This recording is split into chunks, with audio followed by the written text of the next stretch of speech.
Leveling in Destiny is a fast-paced experience, until level 20 that is. After that, it becomes a grind, and the player has to hope that they find the gear they need from the raid if they ever wish to hit the max level. Raid gear and exotics are nice, but the race to find these sets of gear kills something in Destiny, which is diversity. For a game about becoming and creating my own legend, there are a lot of other warlocks that look exactly like me now, especially after Xur began to sell Light Beyond Nemesis. I don't feel so special anymore. I'm not necessarily complaining about Xur serving the function that he does, but rather his easy accessibility and the creation of lack of diversity. Exotics definitely feel more scarce before Xur sells them, but once he does, that diversity and scarcity is narrowed. The most simple way around this, I believe, is to modify the current light level system. There are so many pieces of armor in the game that it's somewhat ridiculous, but only a few actually matter once you hit level 20. If one can make the other pieces of armor in the game just as useful or almost as useful, then diversity would be expanded upon in the game. Best way to do this is to expand on the motes of light. Instead of using them for chance engrams and class items, players should be allowed to use motes of light to upgrade their gear. The idea would be to take an individual piece of gear and upgrade its rarity and light stats by using a progressive upgrade system with motes of light as the currency or material. Over time, the player could turn a white piece of gear into a green, then a blue, and slowly upgrade the light on the blue, and then finally into a legendary. The higher the rarity and more times the gear has been upgraded, the more motes of light that would be required to upgrade it even further. There could also be a system to allow players to add and remove abilities to their gears using motes of light. Each piece of gear, depending on its rarity, would have an allotted amount of points for abilities, and each ability would cost a certain amount of points and motes of light to add to the gear. It would be impossible to go over the allotted point limit to prevent the gear from becoming too good. After an ability is added to a piece of gear, players should still be required to earn XP and use materials to unlock them for use. This maintains a use for materials and also makes players work a bit more for the upgrades they want. When it comes to weapons, the only major difference should be in their base stats, such as the reload speed, stability, impact, and that should not be changeable. The attack value of a weapon and the defense value of an armor should go up as their rarity goes up. This system should be limited up to legendary gear, thus still providing unique use for exotics. Armor should allow light level values to equal that of raid gear, but at a high cost. This provides a chance for everyone to get to the max level, as not everyone has had a chance to do the raid, or is lucky enough to receive the specific gear that they need. The benefit to just finding raid gear and exotics would be exclusive abilities and not needing to upgrade so much. For clarity, the system to add abilities should be somewhat limited in order to maintain balance. I think that the best way to do this would be to create categories of abilities. You can only add up to one ability from each category. An example would be of an effectiveness category. You could pick to upgrade a weapon's effectiveness at range, but then you would be excluded from adding increased ability because they are in the same category, and the combination of the two is slightly too good. Next, shaders should be ditched entirely as a concept in favor of a customizable color palette. It's somewhat confusing that Bungie gave that freedom to players in the Halo games, but restricted it so much in its new franchise. Players should have more freedom to express themselves. The ability to fully customize the colors for each piece of gear would massively increase the diversity in Destiny. Essentially, all these changes would mean that most individual armors would no longer matter in the same way that they do now, but what would matter would be the work a player puts into their gear. Under this system, every max level character can avoid looking basically the same as every other max level player out there, and thus fulfilling a player's ability to become their own legend as advertised by Bungie. Now for PvP and its rewards. For starters, PvP rewards should be more based on performance. It's frustrating to see players go 25-6 and get nothing, while 2 players on each team go negative and receive legendary engrams or exotic gear. Going 6-18 and getting hardlight is not really earning it, but rather getting really lucky in a system that is not as rewarding as it should be. I'm all for players receiving rewards for participating, but people on the losing team should definitely be excluded from receiving legendary or exotic gear, except for the MVP of the losing team. In a Slayer-based game, players that go negative should be excluded from receiving legendary and exotic gear. However, in an objective-based game, players that go negative should not receive any reward penalties as long as they went for the objective. If you want to get good gear from PvP rewards, there should be an incentive to improve. It would also appeal a bit more to the less casual players, as they would feel more rewarded. I don't think this would be too punishing for bad players because they can still earn Crucible rep, marks, and other materials or engrams. Furthermore, the players on the winning team should automatically receive certain materials used for upgrading, while the losing team should have a chance to receive them. For example, if two teams play a match on an Earth map, the winning team should receive a small amount of spin metal, while the losing team has a chance to receive spin metal. The same example would apply across the different areas. Winning a match on a Venus map should provide Spirit Bloom and so on. This would help players earn materials that they need for upgrades on the faction gear of their choice while they work for reputation and marks. For clarification, players that go negative in a kill-based game should only be excluded from exotic or legendary awards specifically in the matches that they go negative in, not if their overall KD in the playlist is negative. This serves to make players feel rewarded when they go positive, as well as to prevent the match frustration that most other players feel when they see an AFK player get an exotic after a match. Now, as it stands right now in Destiny, it is impossible to set up two teams against each other that want to settle for once and for all which team is the better one, or just to have a match for fun. Outside of Rumble, you cannot intentionally compete against your friends. The lack of these functions prevent Destiny from reaching its full potential as an online multiplayer shooter. Therefore, Destiny is in dire need of custom lobbies, a place where players can play together socially or to play competitively outside of the Crucible. The game should also feature more diverse playlists, such as Capture the Flag, and include 4v4 and 5v5 modes. Salvage and Iron Banner should also be permanent playlists. Now for the user interface. The game should feature a quicker way to access your inventory, particularly your player's ammo synthesis. I believe that the best way to do this is to set up a quick button feature on your go screen by pressing the back button.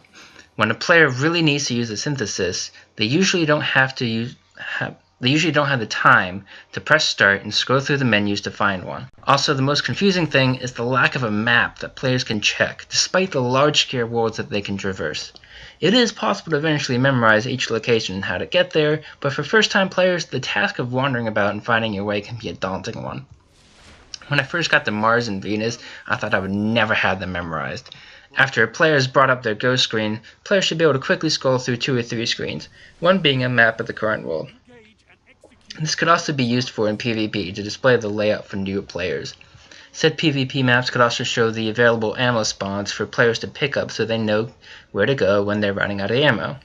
Again, it's possible to learn and memorize these layouts, but it would definitely make the learning process easier for new players and make them feel more welcome to the world of Destiny. The game should also feature a Grimoire tab when you press the start button to bridge the gap between the game and Bungie.net. Currently, having most of the story outside of the actual game only separates the fanbase from the full experience. Now for missions and rewards. Missions should have more ways to approach them. I know that Bungie wants to separate Destiny from Halo, but there are a lot of things that Halo did that every shooter needs. One such thing is the ability to customize modifiers for story missions. Players should be able to do more than just pick the difficulties on each mission. For example, players should be able to add specific modifiers to any mission of their choice, such as Angry and Juggler. As a benefit for choosing the more difficult path, players should receive a slightly higher chance of better rewards for each modifier that they add that makes the game more difficult. Vice versa, modifiers that make it easier, such as the burn modifiers, should slightly reduce the possibility of rewards. Mind you, rewards should never be guaranteed outside of daily and weekly missions, as they are set missions that are available to everyone. Alright, now for PvP balance. This next idea might sound unnecessary at first, but it really does make sense, and it's the idea that there should be a playlist exclusively for characters under level 20.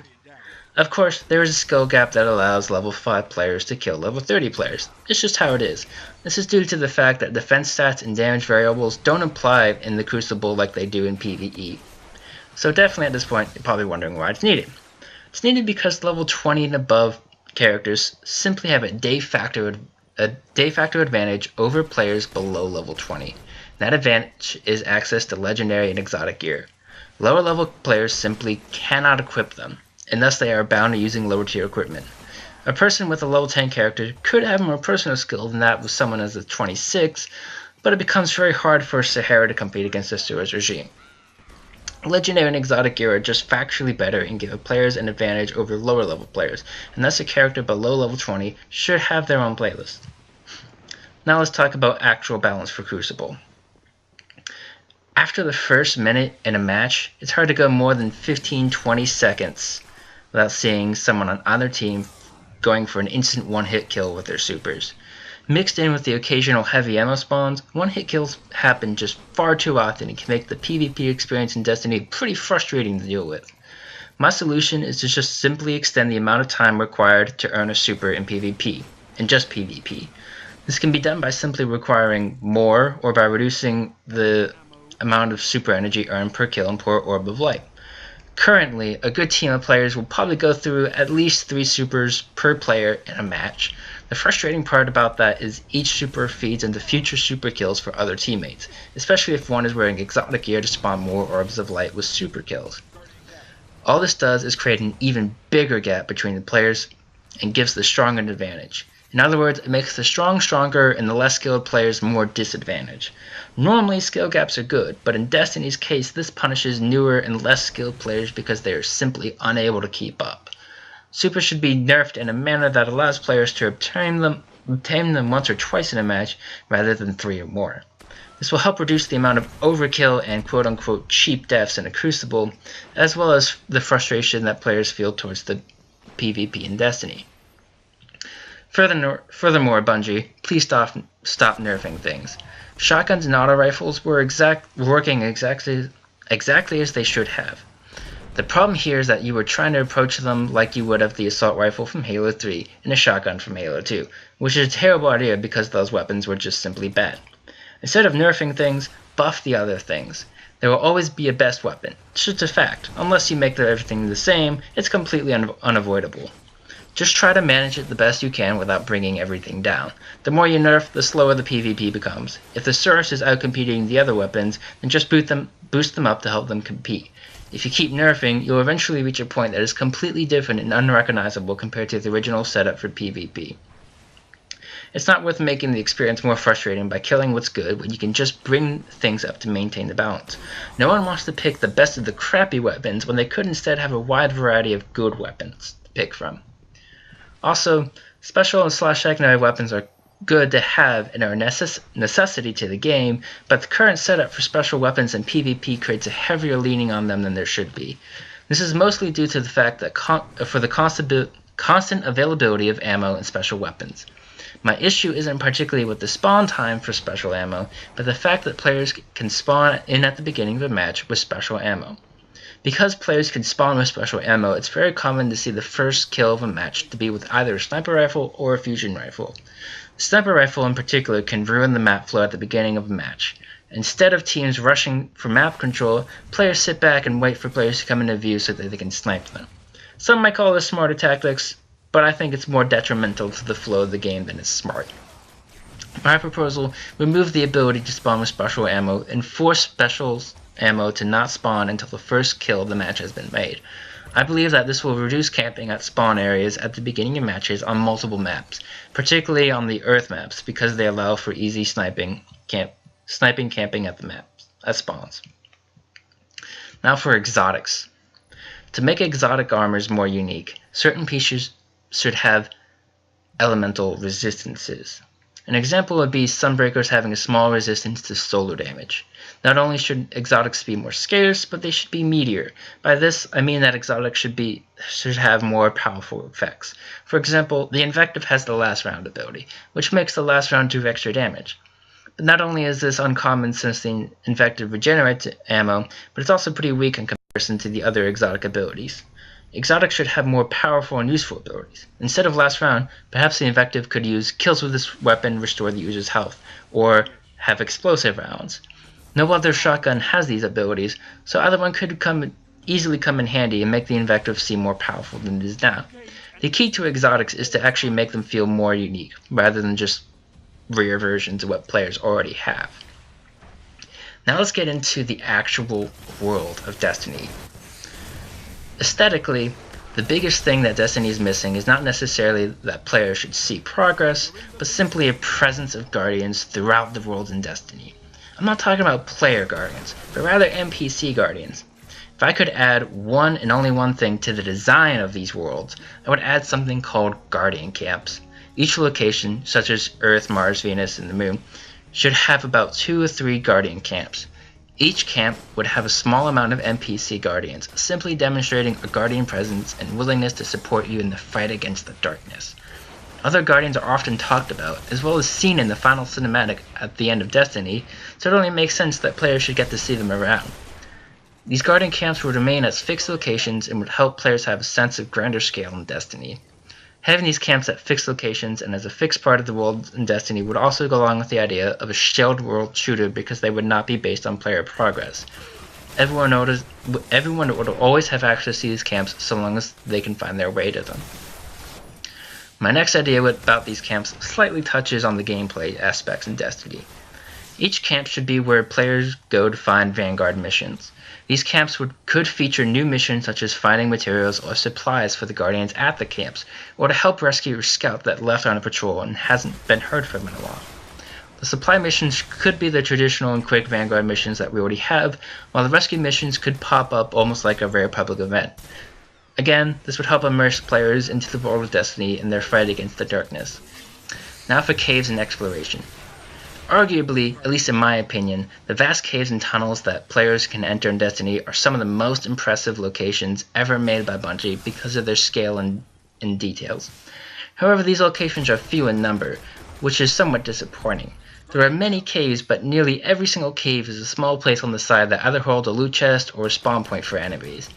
There was one cave that I found in the grottos in Old Russia, and I was quite excited to realize that it was much bigger than the normal caves, but I was quickly disappointed when I found out to be nothing in it. I believe the biggest part of the immersion through aesthetics is the sense of exploration and achievements. Destiny may have a lot of caves to explore, but the vast majority of them essentially amount to nothing. In the future, Bungie should consider adding multiple larger caves and tunnels to the locations in the Destiny series. I believe that these caves should offer a decent challenge by being populated with slightly higher level enemies and should take a little bit to fully explore. Unlike the current cookie cutter caves, each one should be unique. At the end of these caves should be the golden chest. Not only does this still leave the golden chest as hidden and provide new areas and a sense of exploration, but also provides a sense of reward for daring to explore the unknown. Now for weather and time effects. Time passes in the tower and it rains on Venus, but what about the other areas in Destiny? The wind blows, but that's basically it. One of the keys to immersion in a world is making it a living world. These effects don't have to happen often. Anything out in the rain should probably be rare, but they would definitely help bring Destiny to life. Also, time changes on the tower from day to night, so why not with other areas as well, especially Old Russia. The effects to make the areas go dark are definitely there since it goes dark when public events start, so why not apply the changes to stay for a period amount of time. Now for just general changes that I've come up with. Going along with the ability to customize armor colors, players should be able to customize Sparrow and ship colors. To further increase diversity, players should have a toggle helmet option within the tower. Vault capacity and or inventory sizes should be increased, especially the vault. 20 items of each category is simply not enough, especially for item, emblem, and shader collectors. Low-level NPCs enemies should do much less damage to higher-level players. Make the defense stat more meaningful. Also, increase the marks and glimmer caps. 25,000 glimmer isn't much when it's shared between 3 characters. 200 marks is also slightly too low. More appropriate caps should be around 250. It's too easy for new players to earn marks before they can actually spend them on what players want, which can lead to wasted marks. A theater system. I think that says enough. Also, a friend of mine has suggested the idea that players should have a chance for a random in-game reward for churning in bounties. Personally, I think it would be best to make these chances available after churning in 2 or 3 bounties each day. I think Destiny would be served well with a new form of firefight. Survival modes are great to play with friends, or sometimes just to see how far you can get solo. Also, 5 team sizes should be up to 4 for PvE. I find it often that there's a 4th friend that is always feeling left out because they can't join in. Previous Bungie games allowed for 4-player co-op, so why is it not here? As with all Bungie games, Destiny has a wonderful soundtrack, but really, there should be some audio options. Fans have been asking since Halo Bungie. Finally, players should be able to re-customize the appearance of their characters after they've been created, perhaps through a new vendor in the tower. It's not uncommon for a player to regret certain choices well into the game, but not want to start over. Well, that's it. Thanks for listening, guys. That's my list of how Destiny can become legend. Hope you enjoyed it.